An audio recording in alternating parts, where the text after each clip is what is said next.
The nice thing about the samurai film, especially regarding its fight choreography, is its flexibility. Unlike most other genres of martial arts film, the fight scenes of a samurai film are allowed to be slow, at least when it comes to pacing.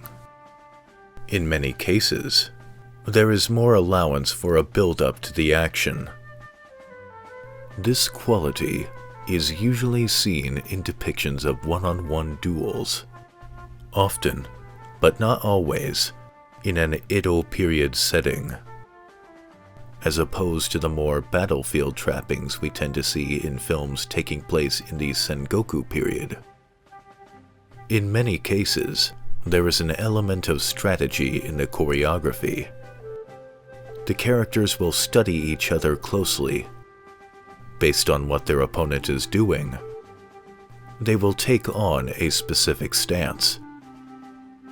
These stances, such as Jodan no Kamae and Hasso no Kamae, are common stances that appear, in some form, within most schools of ancient samurai combat, adapted for use on the screen.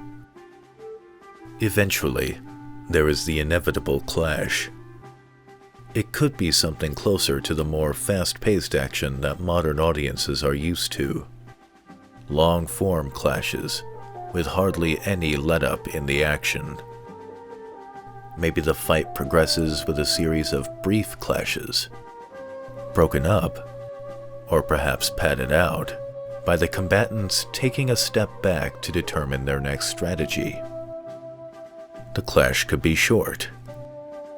It could be that we were building to just one clash, where the victor may be determined in a single strike.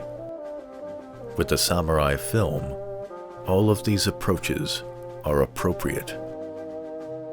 I think one of the key ingredients behind this flexibility in samurai film fight choreography lies simply in the fact that a samurai film does not necessarily need to be a martial arts film.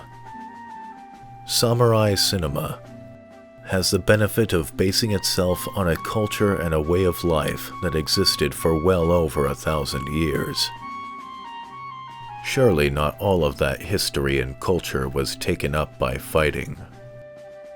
Many topics relevant to today's audiences were confronted in stories and historical accounts from ancient times, and the ancient people had to wrestle with such things in their own way, given the allowances of their time. It is no different for the samurai film and its depictions of such times.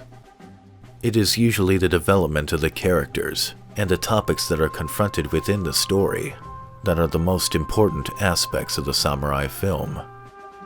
The combat is, ultimately, a means to an end.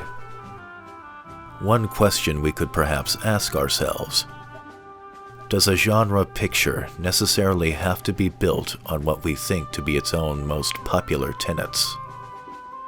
Does a martial arts film have to have several fight scenes, or even just more than one?